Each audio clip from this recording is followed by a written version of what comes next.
understand why people initially wanted to vote for Trump the first time he ran, because he was telling all of these politicians, hey, you're lying, you're bought and paid for. He was saying he wanted to fight for the working class.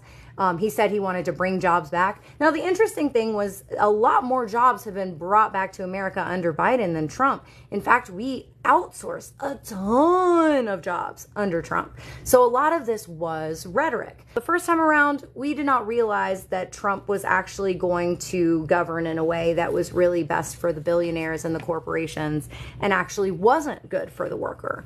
But we know that now. He also cut access to food stamps. I mean, he did a lot of things that were not good for people who are struggling. He suggested injecting bleach to cure COVID. He withdrew from the Paris Climate Agreement. The tax cuts went to the top. The separating kids from their families at the border. I mean, there were a lot of things that he did that were not so great. So there's about 2 million government employees that do things that are very merit-based, that are regulatory. And I know that that's such a dirty word and like regulations aren't sexy, but I mean, Joe Rogan himself talked about how you really didn't want a house that didn't have regulatory coding because it'd like catch on fire and you'd die. And then we'd have to be experts in everything because we'd have to essentially regulate everything ourselves and be the wild, wild west. It'd be a nightmare, right? So we need people who are just really, really smart in their field. And Schedule F allows about 50,000 government employees to be reclassified to where they can be political appointees that don't have to be appointed based on merit.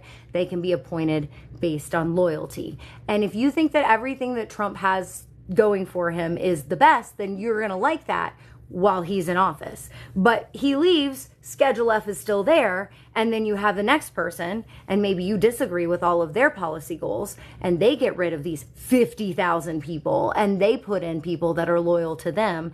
And just the turnover, first of all, of 50,000 employees every couple years would just create seismic shattering in our government functions. I mean, basic things like getting, licensing, getting birth certificate, like you're worried about the border, like all these different things are going to be more fractured if we constantly have government employees getting switched out. And Schedule F would allow that to happen. It would allow basically presidents to pass laws without passing laws. It would allow them to bypass Congress because they could get their yes men and all these different regulatory agencies to just say, yeah, that's unsafe. And then poof, it essentially be the law of the land. My concern with the direction that things are going with Trump is that we are looking at somebody who is prizing loyalty over the ability to do their job. I don't want the people in chemical labs to be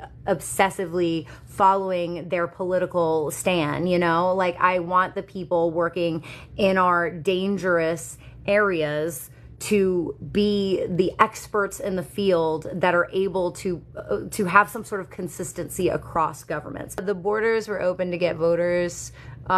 So it is really, really hard for somebody to get away with voting when they're not legally a citizen. And the punishment is very high. The checks are significant. And the impact that one vote is going to have on an election is very low. Now, voting is very important.